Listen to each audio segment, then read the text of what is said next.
Here's how to change the country on your Google account. First of all, you need to go ahead and open your web browser on your mobile device. Then go to google.com, log into your Google account, and tap on your profile picture icon from the top right corner of your screen.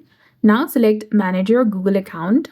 Then after, click on the Personal Info option in the top. Go ahead and select Home Address. And here, change your country by removing the current one and selecting the new one from the suggestions. Select Choose on Map, which is highlighted in blue color. Select it and then tap on Save. Another method you can follow is go to google.com. Now scroll down and there you'll get the option of Settings. Now tap on Search Settings and click on Other Settings. That is beside Privacy and Safety in the top.